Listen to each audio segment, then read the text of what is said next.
बिस्मिल्लाहिर्रहमानिर्रहीम। अल्हम्दुलिल्लाह, मैंने भी बड़े जोश और जज्बे के साथ पाकिस्तान आर्मी को ज्वाइन किया था और उन लोगों में शामिल हूँ जिन्होंने पाकिस्तान की सालमियत की कसम खाई हुई है। और जनरल हमीद गुल ने बिल्कुल दुरुस्त कहा कि आर्मी अफसर कभी रिटायर्ड नहीं होता, ना टायर्ड होता है और ना रिटायर्ड होता है। और ये कसम साकत नहीं होती है यूनिफॉर्म उतरने के ऊपर, क्योंकि ये तो एक ऐद होता है जो अल्लाह ताला के साथ कि हम अपनी कौम के, अपने मुल्क के यानी वफ़ादार रहेंगे और अल्लाह की मदद से इसके रखवाले रहेंगे। लेकिन बहुत कम लोग इस पर कायम रहते हैं। ये एक वीडियो मेरे सामने आया, ये एयर फोर्स वालों का है, नौजवानों का जो ऑफिसर्स बन रहे हैं। उन्होंने एक ऐद कर रहे हैं, एक शेर पढ़ रहे हैं।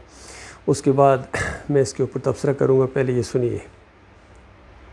तुझसे एक नया अहद वफा करते हैं, माल क्या चीज़ है हम जब फिदा करते हैं।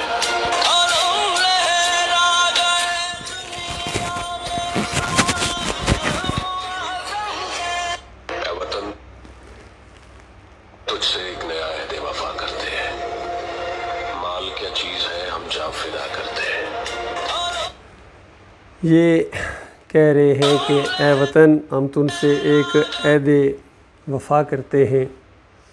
ए वतन, हम तुमसे एक ऐद वफ़ा करते हैं, माल क्या चीज़ है हम जान फ़िदा करते हैं। ये कह रहे हैं। ये नौजवान अफसर है, जवानी का खून है। इनको क्या मालूम कि इनसे पहले, इनसे ज़्यादा जज्बे वाले इसी तरह के ऐद व पैमान करके आए थे, कस्में खा के आए थे। लेकिन जब पुख्ता उम्र को पहुँचे और ख़ास कर जब वक्त आया वफ़ा करने का, तो उन्होंने जान क्या कुर्बान की, बल्कि अक्सरियत ने माल को तरजीह दी। अक्सरियत ने माल को तरजीह दी। 75 साल हो गए हैं, किसी बड़े आदमी ने कोई बड़ी कुर्बानी नहीं दी है, ऐद व पैमान पूरे नहीं किए हैं और सब ने अपने बड़े बड़े माल बनाए हैं। माल इनकी रगों के अंदर उतर गया। किसी ने बनी गाला में 300 कनाल के ऊपर अपना घर बनाया और किसी ने चक शहजाद में महल तमीर किया। कोई रायवंड में जाके महल बसाया किसी ने, कोई दुबई में, कोई वहाँ इंग्लैंड में, कोई ऑस्ट्रेलिया में जाके जजीरे किसी ने ख़रीदे और किसी ने पूरी अपनी नौकरी करने के बाद भी फिर जाके सऊदियों की जाके फिर ग़ुलामी की और वहाँ जाके बड़ी बड़े रियाल और बड़े बड़े महलात और वहाँ यहूदियों के आलाकारी बने रहे। पाकिस्तान के लिए किसी ने कुछ नहीं सोचा। पाकिस्तान के ऊपर कितना बुरा वक्त आ रहा है, लेकिन आपने कभी राहील शरीफ का कोई बयान सुना हो? कोई हालांकि तजर्बा कैर जर्नैल गए हैं, कोई ना कोई ट्वीट हो, कोई उनका बयान हो, कोई उनका पाकिस्तान के लिए खैर ख्वाही का एक जुमला हो, कोई राय हो, कोई तजवीज़ हो, कभी खून खौला हो। जनरल बाजवा साहब ने तो एंड कर दिया, इंतहा कर दी। चोरों और डाकुओं को हमारे ऊपर मुसल्लत कर दिया। इनकी कसम टूट गई है, यकीन कीजिए। इन्होंने जो कसम खाई थी पाकिस्तान की सालमियत की, तो इस कसम का तकाजा था कि ज़रा सा भी अगर महसूस हो कि ये काम करने से पाकिस्तान को नुकसान होगा, पाकिस्तान को नुकसान होगा, कोई ऐसा काम किया जाए जिससे पाकिस्तान को नुकसान होगा और फिर जानबूझ के वो कर गुज़रे, तो इसका मतलब ये है कि आपने वो कसम तोड़ दी है। बहुत कम लोग हैं जिन्होंने ऐद वफ़ा किया है और बहरहाल इनसे क्या गिला किया जाए। लोग तो गिला कर रहे हैं, आजकल सोशल मीडिया के ऊपर बहुत ज़्यादा इनसे गिले शिकवे हो रहे हैं एस्टेब्लिशमेंट से, और इनको कभी न्यूट्रल्स का नाम दिया जाता है, कभी और कुछ नामों से, हैंडलर और इस तरीके से। लेकिन मुझे इतनी बड़ी हैरानगी क्यों कोई नहीं है, क्योंकि उसकी वजह यह है कि जो अल्लाह का नहीं है फिर वो किसी का नहीं है। जो अल्लाह का नहीं है, ना वो अपनी कौम का है, ना मुल्क का है, ना फ़ौज का है, किसी का भी नहीं है। जब अल्लाह के नहीं हो तो उसके बाद तुम्हें किस चीज़ का डर है?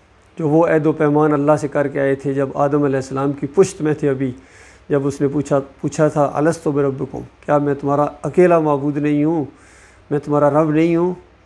कालू बला, सब ने कहा बिल्कुल तू ही है।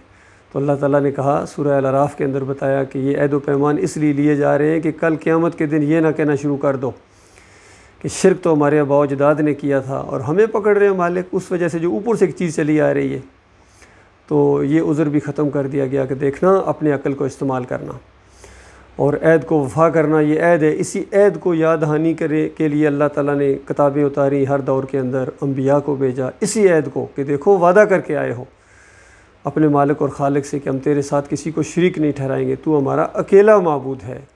इसी आजमाइश में डाले गए हो, इसी के लिए पैदा किए गए हो कि तुम अपने अल्लाह के अलावा किसी और को माबूद ना मानो, किसी और को दाता ना मानो, दस्तगीर ना मानो, मुश्किल कशा ना मानो, हाजत रवा ना मानो, गौस ना मानो, वास्ता वसीला किसी और का नहीं है, रुकू और सजदा किसी और का नहीं है, तवक्कल और भरोसा किसी और का नहीं है।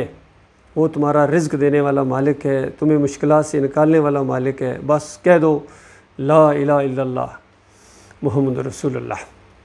हर दौर के अंदर कलमे का पहला हिस्सा कभी बदली नहीं हुआ है, दूसरा हिस्सा बदली होता रहा है। अम्बिया बदली होते रहे, रसूल बदली होते रहे, शरीयत बदली होती रही है, लेकिन इलाह बदली नहीं हुआ है।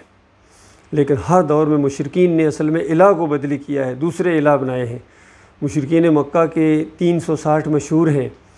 मोहम्मद सल्लल्लाहु अलैहि वसल्लम अल्लाह के आखिरी रसूल ख़ातमुन नबिय्यीन ने तमाम अम्बिया की सुन्नत के मुताबिक, अल्लाह के हुक्म के मुताबिक इसी एक मसले को उठाया था। हालांकि सारे मसाइल मौजूद थे जो आज पूरी दुनिया में हैं।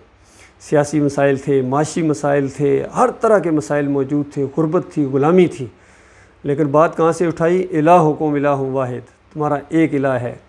तुम पहले अल्लाह को तो पहचानो, अपने मालिक के तो हो जाओ, फिर दूसरी बात है सारे मसाइल तुम्हारी चुटकियों में हल हो जाएंगे। हर नबी ने यही कहा, आखिरी रसूल ने भी यही कहा। और आज इस कौम के 360 तो सिर्फ मुल्तान से निकल आएंगे। लाहौर की गिनती करो तो 360 यहाँ से निकल आएंगे। हर कोने पर एक माबूद बैठा हुआ है। कहीं हैदर साईं है, कहीं कामा वाली सरकार है, कहीं घोड़े शाह कुकू सरकार बैठे हुए हैं, कहीं मक्की सरकार बैठे हुए हैं, कहीं भाटी वाली सरकार बैठे हुए हैं। गिने नहीं जा सकते इनके माबूद। और फिर कहते हैं हम कलमा पढ़ते हैं। तुम्हारे कलमे की उसी वक्त छुट्टी हो जाती है जब कोई मज़ार बनता है, जब चादर चढ़ाई जाती है, जब उर्स और मेले होते हैं। या अली मदद का जैसा नारा लगता है ला इलाहा इल्लल्लाह ख़त्म हो जाता है तुम्हारा। या रसूल मदद का जैसा नारा लगता है तुम्हारा ला इलाहा इल्लल्लाह ख़त्म हो जाता है। हत्ता कि जब तुम कहते हो कि जमहूरियत का निज़ाम हमारी बका है, हम बस इसको पॉलिश करेंगे, इस बुत को, तुम्हारा ला इलाहा इल्लल्लाह ख़त्म हो जाता है। जब तुम पैसे के बंदे बन जाते हो, अमेरिका के बंदे, रूस के बंदे, चाइना के बंदे, सऊदियों के बंदों, औलिया अल्लाह के बंदों और नबियों के बंदों, तुम अल्लाह के बंदों कब बनोगे? अल्लाह के बंदे कब बनोगे? अब्दुद्दीनार कभी अल्लाह का बंदा नहीं बन सकता है। तो ये सारे के सारे पैसे के पुजारी हैं। मैंने तो यही अपनी ज़िंदगी में देखा है। कभी किसी बड़ी शख्सियत को मैंने अल्लाह का दीन नज़रअंदाज होते देखते, कि अल्लाह की कोई शरीयत टूटते हुए देखे और उसका खून खौल उठे, मैंने नहीं देखा अपनी पूरी ज़िंदगी के अंदर। जितने आए हैं फ़रेबकार आए हैं, चाहे वो मजहबी अंदाज से आए हों, 9 सितारे गट्ठे हुए हों, या मुत्तहिदा मजलिस अमल हो, या अब फजल रहमान हो, या ताहिर कादरी हो, या इमरान ख़ान हो, सारे के सारे खालस इस्लामाबाद के भूखे हैं और धोखा देते हैं कौम को। यकीन कीजिए, यूथ को बार बार धोखा देते हैं, बार बार इनको इस जाल के अंदर जकड़ते हैं।